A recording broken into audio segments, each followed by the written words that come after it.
What if we only had the Gospel of Mark, part 5? What are we to make of the story in Mark chapter 11 where Jesus murders an innocent fig tree? I'm not joking.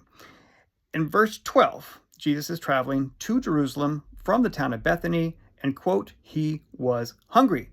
Verse 13, seeing in the distance a fig tree and leaf, he went to see whether perhaps he would find anything on it. When he came to it, he found nothing but leaves, for it was not the season for figs. Verse 14, he said to it, may no one ever eat fruit from you again, and his disciples heard it. Now notice in Mark's story, the tree is a distance from the road. Jesus has to wander off to get to it. And when he gets there, he finds no fruit. Mark tells us why. It was not the season for figs. How does Jesus not know this? We're not told. Now, verse 20 is the next day. Quote, in the morning, as they went along, they saw the fig tree withered from the roots. Verse 21, Peter remembered and said to Jesus, Rabbi, look, the fig tree you cursed has withered. So the miracle was slow motion. Jesus curses it one day, they find the tree withered the next day, and withered to the root. This tree is very dead. Now, when this story is preached, often it is allegorized with the fig tree representing Israel or some other entity. But normally when it is preached, it is Matthew's version of the story. Matthew will incorporate this into his own gospel, and he will buff it out just a bit.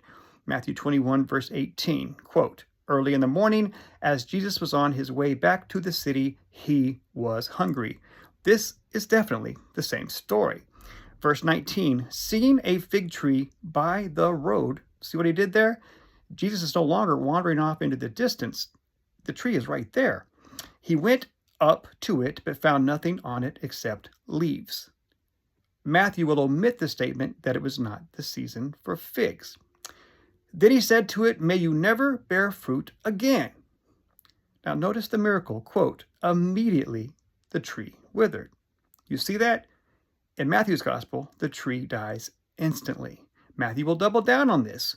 In verse 20, when the disciples saw this, they were amazed. How did the fig tree wither so quickly, they ask. So what are we to make of this story? I am not really sure. But I do find some solace in the fact that just like you and me, Jesus could get a little fussy when he was hungry.